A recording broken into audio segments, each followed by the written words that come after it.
31 па ліку дзень беларускага пісьменства прайшоў у Івацевічах. Насычаная інфармацыйна-культурная праграма свята, вялікая колькасць святочных інтэрактыўных пляцовак, тэматычных экспазіцый і прэзентацый чакала гасцей свята.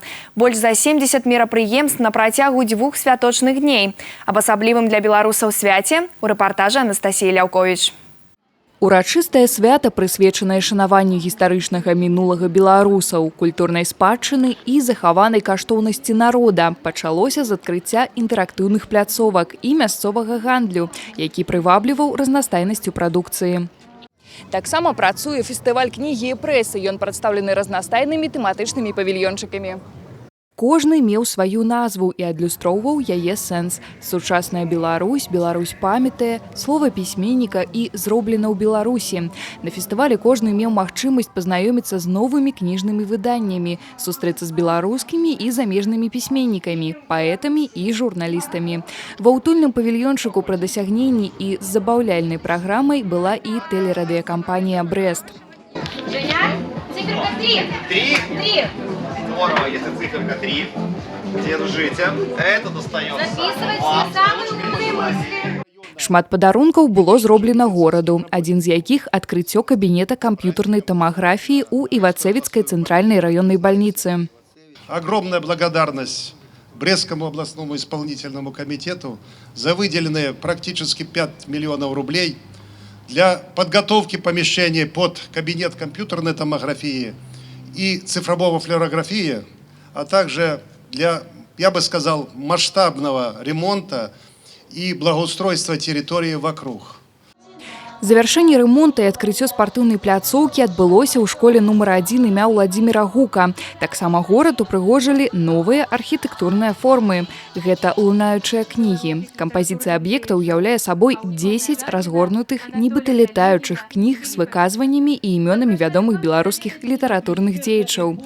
Другі арт-аб'ект «Дзеці лясной школы» звязаны з не менш знакавай датай – 80-годдзем вызвалення Беларусі ад нямецка-фашысцкіх захопнікаў і Івацевіцкай зямлёй. А менавіта з мемарыяльным комплексам партызанскай славы «Хаваншчына» і ўяўляе сабой маленькіх партызан, якія чытаюць кнігу на роднай мове. Сделали такой праздник, который город, инфраструктура города, она останется, и люди будут действительно поддерживать здесь порядок, но у них будет всегда в памяти то, что это было сделано в 31-й день белорусской письменности. У час адкрыцця арт-аб'екта на разгорнутую книжку села «Птушка миру». Атрымалась символично. Брестская земля родная, с ней связано очень много, и вижу, с какой заботой, с какой, не только заботой, с любовью жители Брестской области относятся к своим домам, к своим детям и к своему будущему. Адбылася урачыстая цырымонія адкрыцця свята з выступленнямі музычных і танцевальных коллективов. 5-й раз Брестщина становится спадарней Дня белорусского письменства. Это тем больше гонорово, что в этом году в область рихтуется отзначить 85 год со дня своего створения. Нам приемно сустракать литераторов, науковцев, деячаў культуры, усіх гостей, якія собралися у этом пригожем полесском куточку, как ушановать родное слово и нашу духовную спадщину.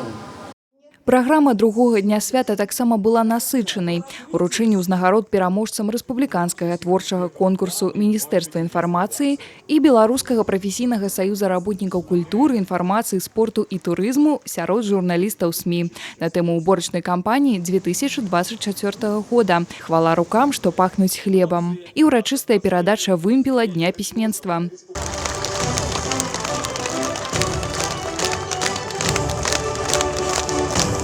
У наступным годзе свята адбудзецца ў горадзе Ліда Гродзенскай вобласці.